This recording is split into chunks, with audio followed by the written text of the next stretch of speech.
And I know that there's been quite a few cross-sectional studies published, and without having a better understanding of that, it's hard to tell. Yeah. As Alicia was saying, like, does a 300 in kids mean Yeah. it's great? Is it bad? Without that Yeah. change to post, it's harder to discern what the actual meaning of the score is. And then, yeah, as you said, like having a backup, and I think this transitions really well to one of the topics I really wanted to bring up today. I've been hearing kind of amongst a lot of people who are putting in grants, whether it's through the NIH or PCORI or other granting mechanisms, maybe USDA Hatch as well, that there's a lot of pushback on the use of the Veggiemeter as a sole outcome for a lot of these studies. And so I just received comments back on a grant that I submitted, and I thought it was really interesting to see some of the perspectives of the reviewers in terms of what else we should be collecting. And it almost seemed like dietary and Veggiemeter alone wasn't enough, that they wanted an additional biomarker, whether that's carotenoids in the blood. We have those validation studies out there. There's, to me, quite a lot looking at Veggiemeter compared to different carotenoids in the blood. But thinking about other sorts of measures, some of the recommendations that were brought up were thinking about omics measurements and bringing in how do we correlate the Veggiemeter to different omics, which I have no background in. So for me, that was kind of a tough one to think about. But just kind of wanted to table that. And I think, Valerie, it definitely goes to your point as well, is what else should we be collecting in tandem? And, you know, we all know the challenges of dietary data collection, and something like NDSR or even ASA24 dietary recalls, depending on the populations that everyone is working with, might not be a feasible option for a lot of these studies.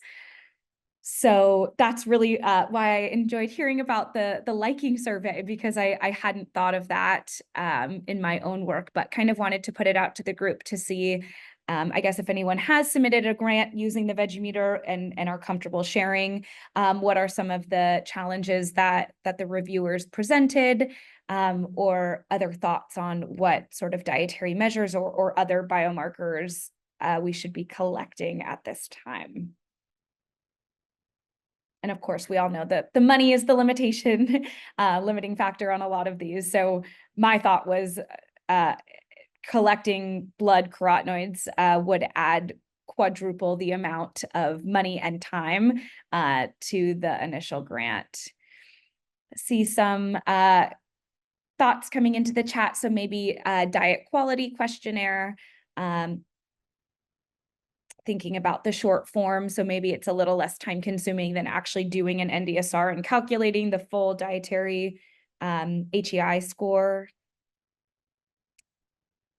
Any other thoughts? I'll just say, Marcella, this gets much more complicated, which is why Valerie's liking tool is so helpful in the preschool space. It gets way more complicated with younger kids, because we have fewer tools that are developmentally appropriate to use, which is the excitement around the Veggiemeter. Finally, we don't have to ask them to tell us what they ate, or 3 different people that were with them throughout the course of the day to try to cobble together what it was that they might have eaten. So yeah, building capacity and space here is really well, you know, helpful. You can ask the teacher, and I'm happy to share anything that I presented, but that teacher reporting was very easy to do. They have to sit with the kids. If they're in Head Start. Well, school I was going to say yeah. Head Start. My daughter's Yeah. teachers do not necessarily sit and watch them. Well, they're not compliant then.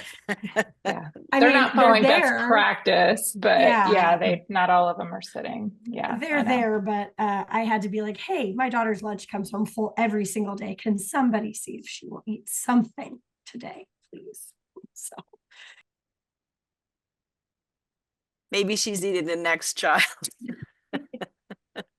no, but it actually, I mean, thinking I have an N of 1. She's a very specific use case, but thinking about trying to record what my daughter ate, like from a researcher's perspective, versus if you asked her what she liked or didn't like, I think it would be so much more reflective of her intake if you just asked, like, do you like fill in the blank foods?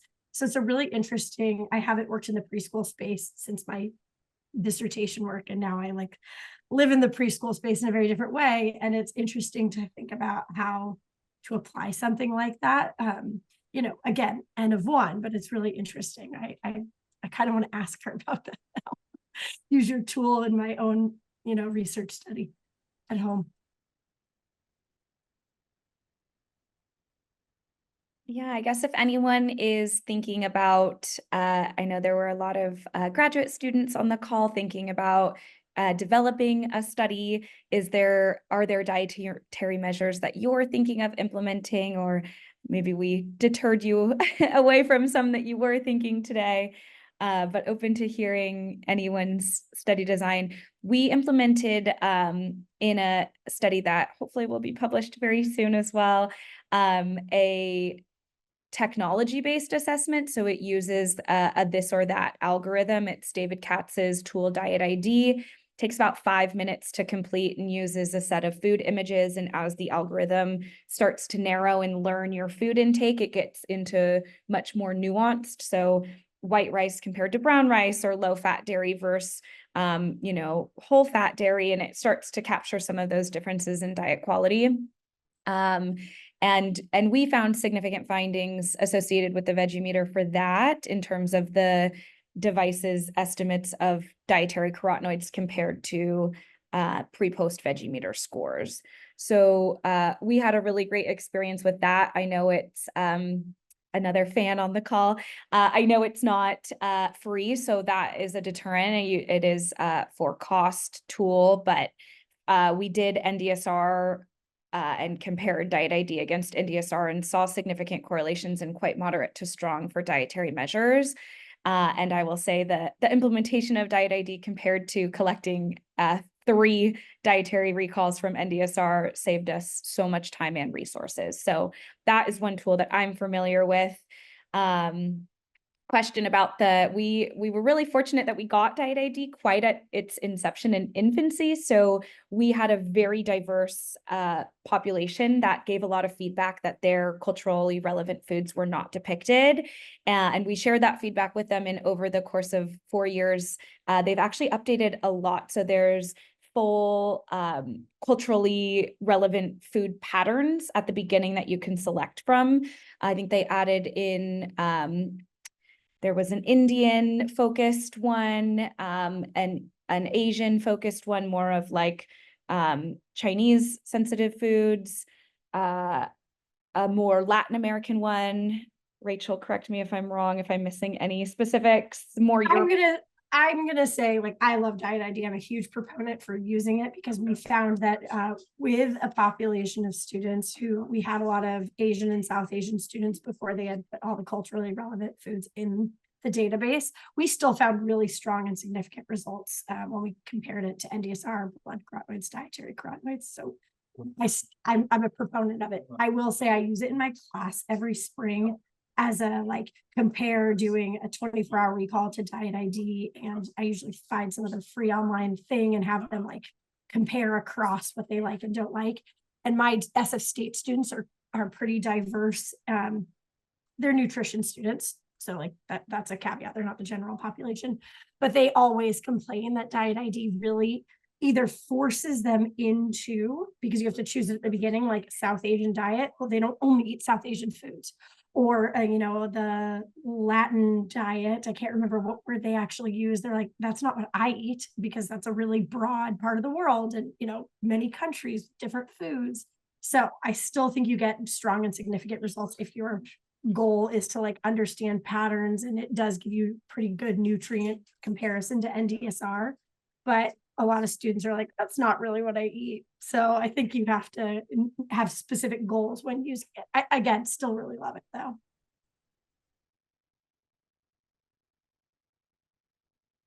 Yeah, and I guess I've recently transitioned more into the food as medicine space and implementing these things in a clinical population. And I would say like the DSQ-10 is the most commonly implemented dietary assessment tool, which is just so limited. You know, it focuses strictly on fruits and vegetables for the most part, which of course we know is important, especially when thinking about skin carotenoids. But I think it, you know, we know things like dietary fat increase the absorption of carotenoids. So I think it lacks a lot of the components of diet that if in an adult population you have the time, the DSQ-10 just isn't something that I would personally prefer to use.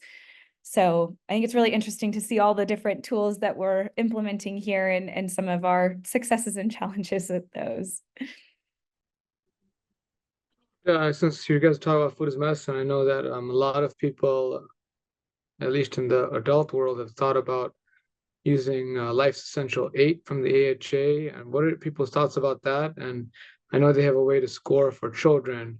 I know the caveat for the Life Essential 8 is that it's not just, right, it's not just diet, it's physical activity, etc. But the diet measures they use is a little bit flexible. They try to do, I think the Mediterranean eating pattern, so it's a little bit limited. But I'm wondering if anybody else has looked at that as the dietary screener with skin's carotenoids and or comparing maybe another measure.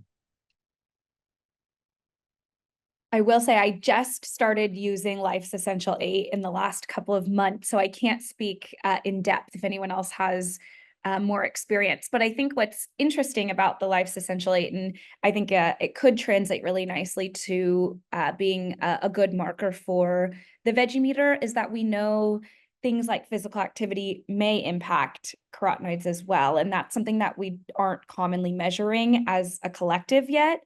Low sedentary lifestyles, and potentially even excessive exercise, right? And thinking about inflammatory markers and things that might come up could actually impact the storage of carotenoids in the adipose. So thinking about that, I think we might actually capture more information with Life's Essential 8 instead of just a dietary measure, but also some of the other factors. I know height and weight is on Life's Essential 8, sleep, thinking about all of these other lifestyle factors that actually might impact skin carotenoid scores, I think could be a really interesting area of research that maybe we'll see emerge in the next couple years.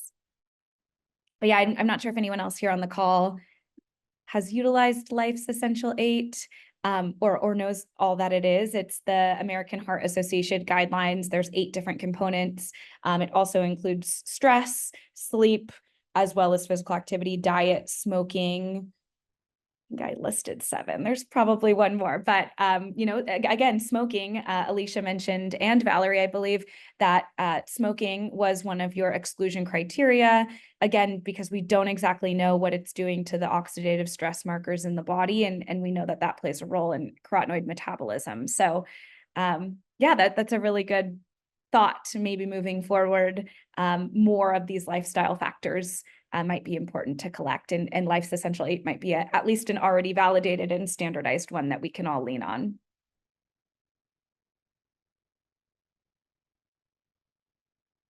Great. Well, I know we are getting to the end of our forum for winter. I'm going to go ahead and drop our exit form in the chat. This form just details if anyone here is interested in presenting at our next presentation, we'd love to have you.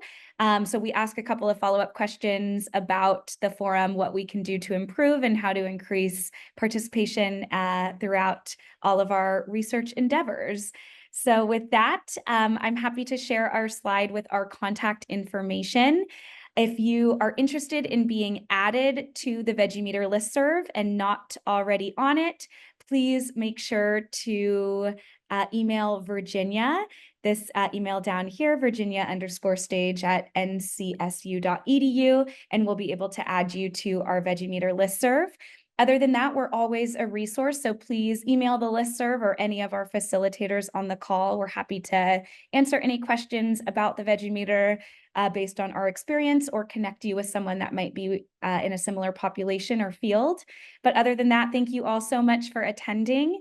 We appreciate all of your insightful comments and ongoing work. And if you have any publications coming out in this space, we'll also circulate those to the group. So please share those with Virginia as well.